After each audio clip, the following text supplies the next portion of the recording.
Hi, I'm Gary Striegler, and this is one half of a really large, about 60-inch wide by 8-foot tall barn door that I'm making. It's going to have two plywood panels back to back to make an 1.5-inch wide door. And on another video recently, I shared how I made that joint between the 4-foot piece and the 12-foot piece to get a really good joint. And I did that yesterday. I've since flipped the panel over, but before I flipped it over, I took a track saw with the blade set really shallow and made the series of saw curves. One of these saw curves happened right on that joint to cancel or to conceal that joint, and these are just really about an 1/8 inch thick. Now, once I've got that joint made and I've made all those saw curves, really the next big challenge is doing my edge treatment to make sure that I'm going to be able to have a solid wood edge and you're not just looking at the edges of plywood veneers.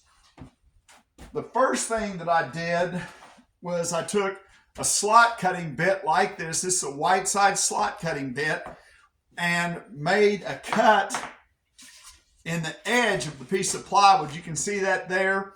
And I left about 3/32 of the lumber left on top of it. That gets you into, there's kind of a cross grain veneer section right below the face veneer. And that's really easy to work with because it's little short cross grain pieces. At any rate, so I ran my router very carefully down the edge to make that cut. And that established, that much is what I'm going to have left to glue a solid piece of lumber in between.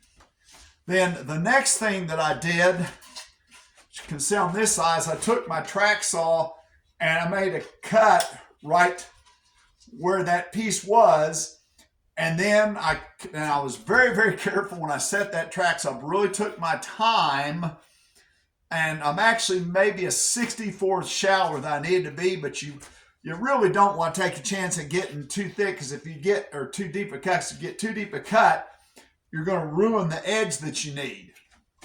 Now, once I made that first cut, I just kept moving my track saw back, making two more cuts until I had a full 3/4 inch cut like that. Now, I want to have a really good joint there so that when I put that piece of solid lumber in between, I clamp it up, I get a seamless joint. That's going to take a lot of clamps. But one of the things that I did is I took a chisel and I just really hand touched up that joint.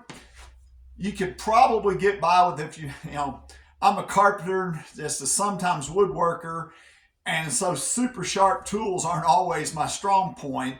But at a woodworking show I went to about a year ago, I kind of splurged and spent some money on these chisels, which are kind of a woodworking chisel. This is a Czechoslovakian brand. It's NAREX, but you can find sets of really good woodworking chisels. I want to say this was $150, $200 for about 8 or 9 chisels.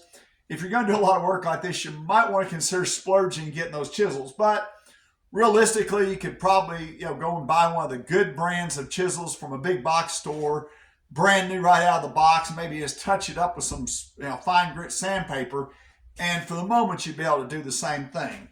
But at any rate, what's really important is getting a super clean groove there. Then when I'm going to put the two panels back to back, glue them, and I will very carefully make a wooden wedge that goes in there, and then put a whole bunch of clamps all the way down. Now, I think it's a great idea to have a track saw. Everybody, I think, ought to own a track saw, but there are some other ways you could do this. If not, you can even make kind of a homemade guide like this. Of course, you'd want an 8-foot piece, and the edge of your saw would run right here, and the blade would cut out right there. This is actually a jig that I use to run my router on. If you've watched some of my videos on cabinet building stuff, you've seen that. But you can make those saw curves that way. But if you're going to do a lot of nice work, it's a great idea to track saw. Now, I could have made that cut in the edge, after I made that the first pass. I could have also done that with a big router, but this is another big pattern white side router bit. And what I would have had to have done there is simply, line up the edge of an MDF guide when I wanted to cut. And then with the bearing riding on this, I'd get that cut. I probably would have done that in 2 passes. But anyway, there's always multiple ways to do anything. It just kind of depends on the tools you've got. I'm a big advocate of going ahead and having great tools. But at any rate, this panel is actually pretty much ready. Now I'm going to have to be super careful with these edges when I move it, so I'm going to get somebody to help me when I move it. I've got my other panel gluing up down there on my flat table. So I'm hoping tomorrow that I'm going to spread the glue and actually put those 2 panels together. I've got some kind of crude tricks that I'm going to show you because it's too big. I have a vacuum bag, but it's too big a panel to fit in my vacuum bag. So anyway, I'm going to show a couple tricks of that. But right now, this panel's ready, and soon the other panel will be ready, and all I'll be down to is gluing them together and then adding these edge pieces.